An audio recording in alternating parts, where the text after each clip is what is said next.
I'm glad I got here on time. I was actually here yesterday because I wanted to get acquainted with the ebb and flow. Yes. I'm going to reserve 3 minutes, if I may.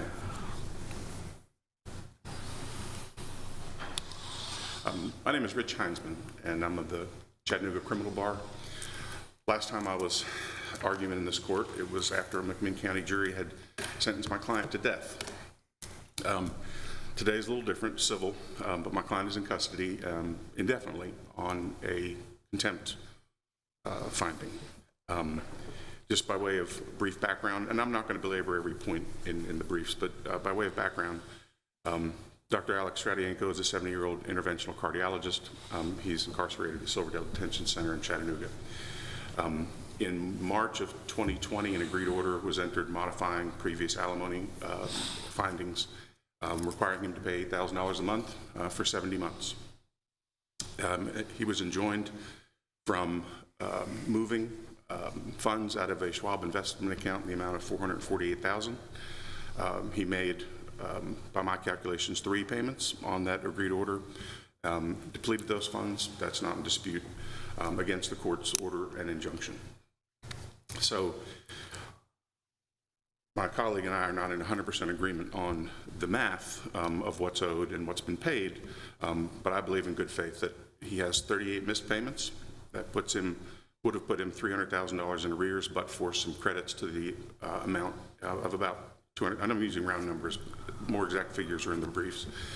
About $200,000 worth of credit. So as of today, as of July 1st, he's $100,000 in arrears. He has offered in negotiations and in filings with this court on a bond request to become current on alimony, and he's still willing to do that. That would put him, without becoming current, there would be $330,000 in future alimony required under that order. $230,000 if he becomes current. The substance of the appeal, and again, I'm not going to go over all of it, but the substance of appeal is basically 4 orders, and I've got 4 orders and a motion. So order number 1 is contempt finding. I put a little infinity symbol on there because under the trial court's order, Judge Marie Williams, he's incarcerated until he restores the Schwab funds in the amount of $448,000. We argue, I'll get into it, that that is more than his obligation. Nevertheless, that's where we are with that. There was a subsequent order finding him in contempt for the same exact act of disgorging the Schwab funds, which I don't think there's any dispute. That only happened once as well. So the exact act, 2 different orders. This one requiring indefinite incarceration until it's restored. The second one sentencing to 10 days for the same act. There was also 9 times 10. He was held in contempt for 10 missed payments. 9 missed payments, 10 days each. Nevertheless, these would be time served if they were operative. So there's a second order. Counsel, pull the microphone over that way toward you. Thank you. Thank you. Next, there's a minimus order, which we argue is in a dual capacity as both a minimus to the jailer, but also acted as a finding of the court and gives us grounds for a timely appeal. 4th is my motion to alter and amend when I came on the case, and also for a finding of damages under 29-9-105. And then lastly, the court's final order. So our position, time's going fast, our position is that the second order finding him in contempt for 10 days rather than indefinitely, the subsequent order supersedes the first order. Now, I don't have authority for that other than due process, issues of fundamental fairness, notice, opportunity to be heard. But the second order is for the same exact act, and our position is that supersedes the first order. Now, when the court issued a brand new minimus, client had already been in custody for 11 days on a flawed minimus, a recalled minimus. So he was in incarceration when the new minimus was filed, did not reference at all the second order for 10 days, was filed only on the first order requiring indefinite incarceration. We believe that that's a judicial finding. There was no notice and opportunity to be heard. There was no argument about which of these prevails or whether one supersedes the other or whether one is res judicata or whatever the effect is. judge issued this minimus. We argue that it's a minimus and a court order and gives us grounds to appeal because it was timely filed, a motion to reconsider, and then this appeal. I filed the motion arguing new grounds under statute 299105 for an assessment of damages. The trial court said that we're not required to assess damages. Our opinion is the statute's one sentence, and it says restore status quo or pay damages. And if the tie goes to the runner, the tie goes to the incarcerated individual. I don't have authority that transfers the rule of lenity in criminal jurisprudence that if there's an ambiguity in orders or judgments that it goes to the defendant. But I believe because this is an incarcerated individual, the logic of that jurisprudence easily applies to this court. And we got a final order from the court, which my colleague briefs say is because it didn't change anything from the first order that we don't have jurisdiction here. And of course, my position is that that's not true because the minimus itself acted as an order and there were new grounds alleged both under the statute requiring status quo or damages and Rule 60. I believe that Rule 60 does apply to this situation. Rule 60 has language of equity about a judgment that's no longer equitable to enforce. My position is that once substantial amounts have been paid on this alimony, that the equities are in favor of the incarcerated individual. Now, I think that the 299105, whether the court is required to assess damages, allowing the incarcerated individual to choose between status quo and the payment. I believe it's a case of first impression. So, where are we now? He wants to be released. If this order supersedes this order, then it's time served. If we calculate damages and it's the alimony arrearage, then pay. He's released. Now, the trial court. Well, what was the purpose of the original requiring him to keep that account? Well, the court was very clear multiple times that it was because she didn't trust him to pay his alimony. He didn't. The court had a informed speculation that that was going to happen, required that security, and the court was right. Our position on that, however, is that is akin to my background in criminal law. If somebody gets a DUI first and it's 48 hours, we assume they're going to learn something. They get a second offense, it's 45 days. They get a third offense, it's 120. They get a felony, fourth offense, and it's 150 days. Informed speculation would conclude that that person's going to do it again. So why can't we incarcerate them indefinitely? Well, because people are presumed to have learned a lesson from incarceration. This is a person who's, like I said, 70-year-old retired physician, has never been in jail a day in his life, and he's been help me here, make sure I understand. Are you saying that what should happen or what your client wants to happen is he pays the arrearage? Yes. And then he's released and there's no security for the remainder? Yes and no. What I would ask the court to do is first honor the 10-day order and then he's released outright anyway, or he pay the arrearage and his sentence is suspended. That doesn't suspend the finding of contempt, and it doesn't suspend... But then the security is gone for future payments. The security is gone for future payments, but he's not out of reach of the court. The court entered this order, and 5.5 months, well, actually 4.5 months later from the attachment, he was in custody. So he was within the reach of the court in a timely manner, and our position is that the court, if we suspend a sentence, if he becomes current, then he's still within the reach of the court, as the history of his incarceration has shown. And he's been in for 10 months. Now, so rather than have something as security for what he's shown a propensity to do in the past, that would just mean that if he fails to do what he's supposed to do again, then his ex-wife has to come back to court again, expend fees again to try and get him to do what he was supposed to do. yes. Yes. Counsel, could you address the issue of civil versus criminal contempt? Yes. I mean, if we conceptually, to help myself understand the difference, I'm trying to back up and say, what if he owed no arrearage? If he disgorged the Schwab funds and he was current on his alimony at that point, and the court found him in civil contempt and required him to pay the entire balance back into the registry of the court, that would be unconscionable because it doesn't have a nexus to his obligations. So it would be criminal contempt because that would just be an offense against the authority of the court. So this case, it's a little different because he was in arrears, and so I know it's difficult conceptually to understand the difference, but our position is that because he doesn't owe that money, he doesn't owe all that money, that this blend, again, tie goes to the runner. He doesn't owe all that money yet. That's correct. It's not, I mean, she couldn't execute on it now. She couldn't sue him for arrearage. It couldn't be a contempt finding for the unpaid alimony.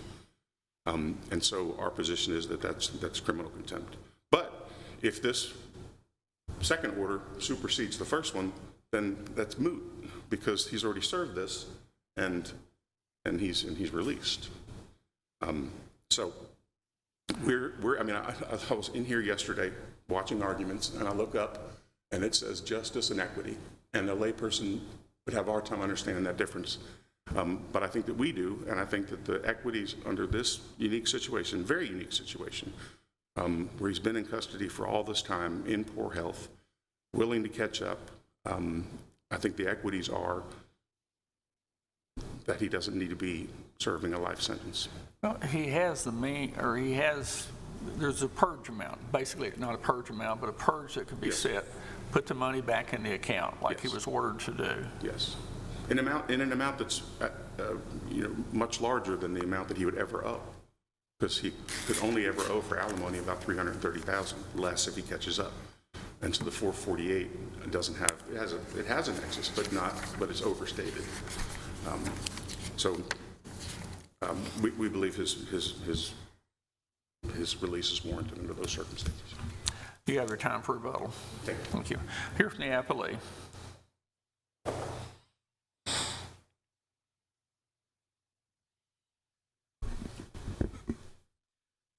Good afternoon. Michelle Alsop and myself, John Kamalink, are here on behalf of the Appellee. To answer your question with regard to the security, the court may recall the original final decree, which you considered in connection with an appeal in this court, provided for insurance of $500,000 as security. Subsequent to that final decree, the appellant in this case, Dr. Stratienko, allowed his insurance to lapse. He was ordered to reapply for insurance, stated he could not obtain it. An agreed order, there was actually an agreement, and an agreed order was signed, saying that he was going to pledge his Schwab account with regard to the assets that were in that in order to secure the payments that were to be due.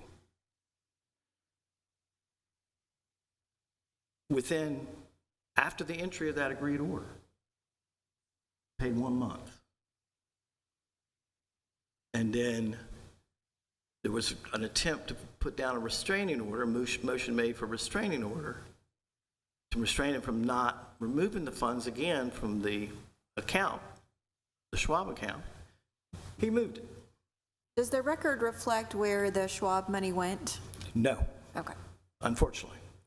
We may not be here today if we were able to attach it some time ago. But the short version is, there is no security now. You keep hearing the number, and I keep hearing the number of $203,000 and how much is owed in connection with the arrearage. None of that is in the record. This is a situation in which you have an appellant who is citing you all this information contained in his brief without a reference to any of the technical record to support the statements that are being made, including the health condition of Dr. Stratienko and whatever conditions are happening in Silverdale Jail. There's been no proof introduced that's competent. There have been statements made in motions that are not even sworn to or declarations. Again, it is similar to the compliance issue that we have with regard to the certification in this case as to the number of words. We don't have a table of authorities in either brief. We don't have a table of contents. This appellant has chosen to ignore all of the rules that govern the conduct of this brief. And I will tell you, it is, again, somewhat frustrating to have to try to address allegations that are contained for the first time within a brief that are not before the court with regard to the technical record. Excuse me for interrupting, Mr. Konvalinka. Could you address the argument by appellant with reference to these first two orders and the inconsistency? What's the effect of those two orders? Well, I guess counsel and I have a different interpretation of contempt. A contempt order is sui generis. Some people say sui generis, but I think it's sui generis. But it means unique and of its own kind is its literal translation, which means that each and every contempt order is a separate order in and of itself, and it is appealable when the contempt order is entered. You don't get to conflate four orders of contempt that you're saying now are integrated when they are not. If you will look at the first order in April, it had its own petition for contempt. In the time period that was alleged in that contempt,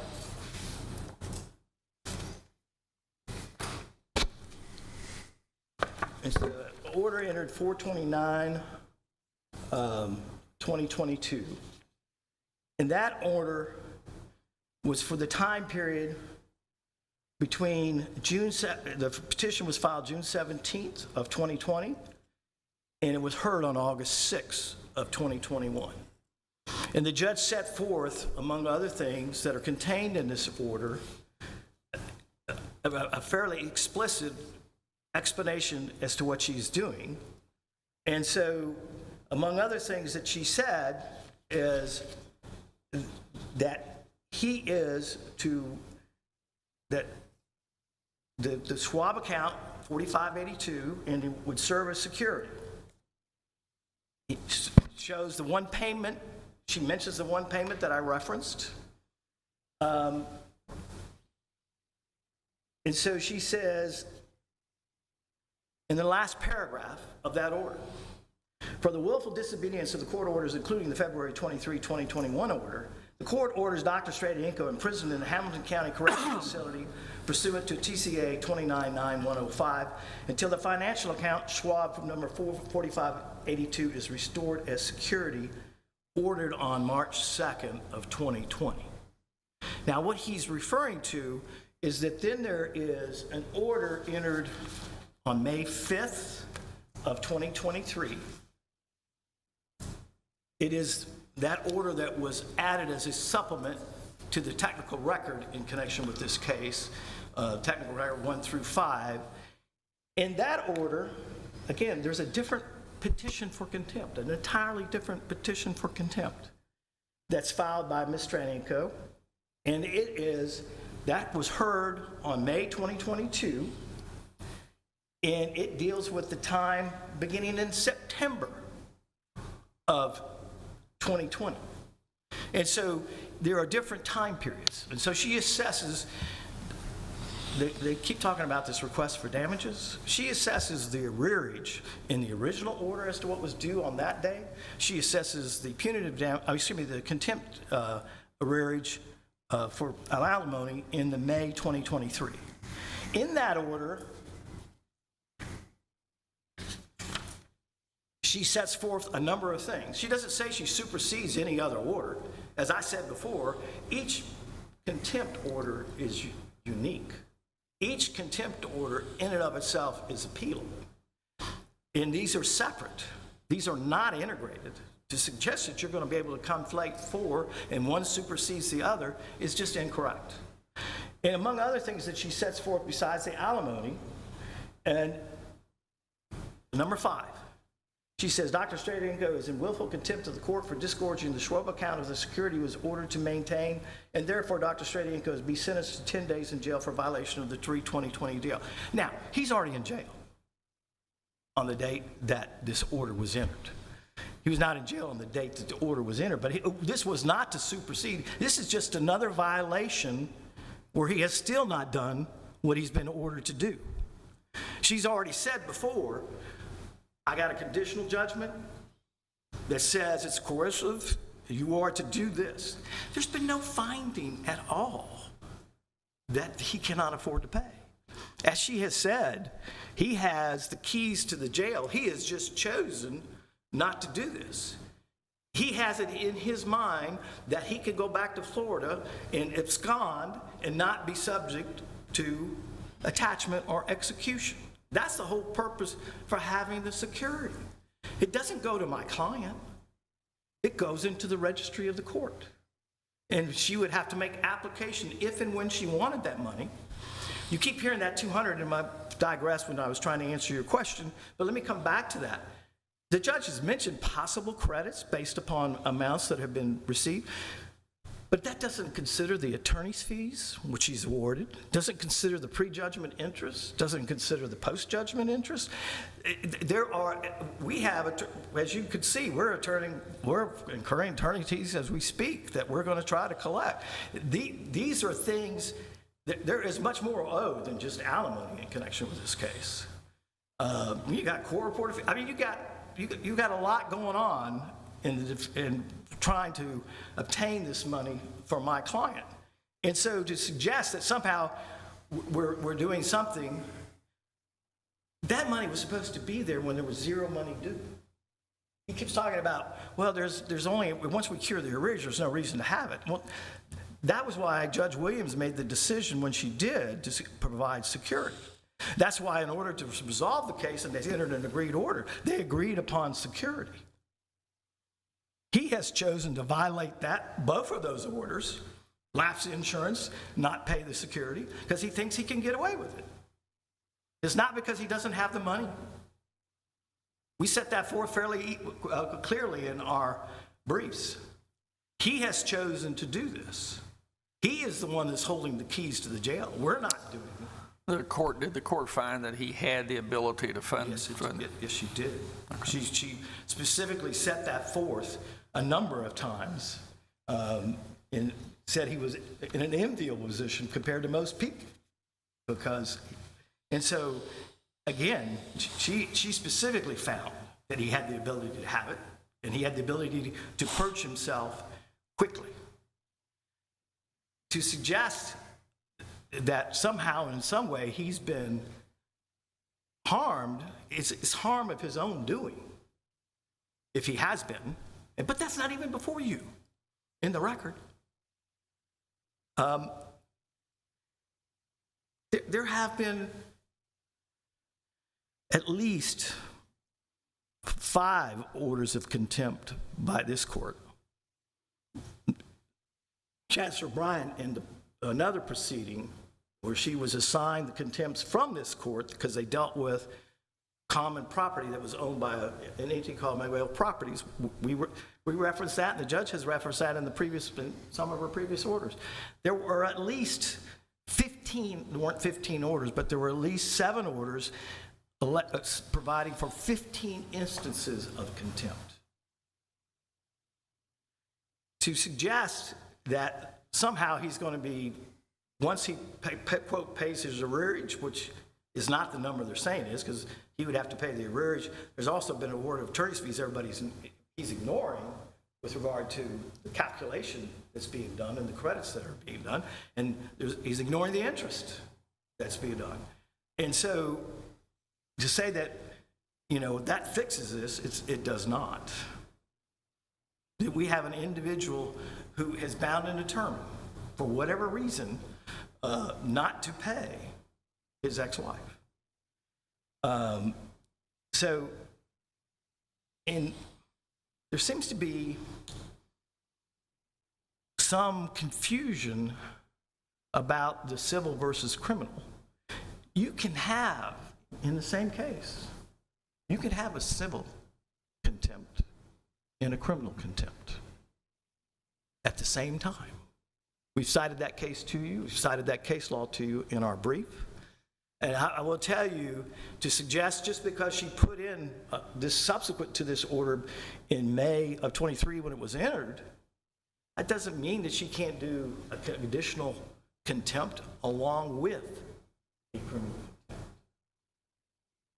As you know, a conditional contempt is to coerce someone to comply. And if anybody needs to be coerced to comply, it's this man. Criminal contempt is merely punishment. That's the distinction between the two. The elements of contempt are essentially the same, as this court knows, based on some case we're familiar with. But anyway, so again, I don't know what else to tell you other than think about the history of this case and what has occurred in this case. Think about, this is only one order. This motion to alter or amend is filed after a motion to alter or amend. It cites Rule 50, it cites Rule 52, it cites Rule 59, and it cites Rule 60. I think for today, I heard for the first time, the best argument they got is Rule 60. Because there is no question that the time for appeal has run on the April order that was entered in this case in 2022, I think, yes. So it is, again, that order, you can't appeal that order. It's gone. It's sui generis, it's on its own, it's been final. To suggest some way in some form that's going to be conflated with a new order that's done in the year 2022 behind this order, that's not the way the contempts work. The law is very clear. It's sui generis. In the motion to alter or amend, she did address it. They make a claim that because she didn't say it was not timely, that somehow that supports their argument. All she was doing was addressing essentially what was before her. She had no obligation to do that, but there's no question that the only thing that might be viable in connection to this thing, if they had provided factual support that showed some difference between the last order that was entered and today's order under Rule 60 that required to have equitable relief, yes, you might have something, but they didn't do that. You got one paragraph in that motion to alter or amend, I would recommend that you review and see what they allege with regard to the Rule 60, because they don't have any meat on that bone. Excuse me, Mr. Konvalenko, your time's expired. I'm sorry. All right. It says 40 We'll hear seconds. from the appellant rebuttal.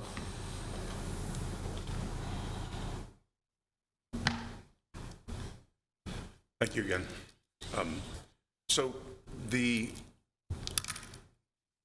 I agree with the general proposition that contempt orders are separate and separately appealable, unless they deal with the exact same act, and it is the exact same. There's only one depleting the Schwab account allegation. He was pro se, not present. This pro se. The litigant were to pull the transcript before this order was available almost a year later. They saw that it was a 10-day sanction, then what would they think would be their penalty? How could they conduct their affairs accordingly? You couldn't, because you wouldn't know that sometime later, while he was already incarcerated, the judge would leapfrog a recent favorable order to a prior order for indefinite incarceration. So even though I agree, this one's not appealable, except because it's not except for the way it interacts with the subsequent and the court's choice, without notice, without an argument, without opportunity to be heard. And so then, all the other ones are timely. If the interaction between these orders makes this an act of judicial discretion. Or else how would, if someone was sentenced, again, I'm always referring to criminal law, someone was sentenced on day one and then sentenced for the exact same act on another day with a different sentence, it's a more recent one that would control. And the rule of lenity would require that in the criminal context, and the context of it is relatively the same here. So this act is appealable because of the way those two things interact. So, and the calculations, there's references to the technical record in my brief to the amounts that are owed. So if this second order is the controlling order, it doesn't matter if this one's timely or not, because we don't need that one to be appealed. This one doesn't need to be appealed because we want this one enforced. The 10 days for the contempt of disgorging the funds, and the 90 days for contempt of the 9 missed payments. That's fine. That's time served. So I believe that enforcement of the more recent and superseding ruling controls the day. If not, then the assessing damages and allowing him to pay those, which could be more than the arrearage. I agree with that. The damages aren't just alimony. I don't know what those other figures are. There's some that are in the record. There's some that are unknown. But thank you for your consideration. Court's thanks to counsel for both sides. We appreciate your arguments today and your briefs on this. If you would, adjourn court till our next regularly scheduled time.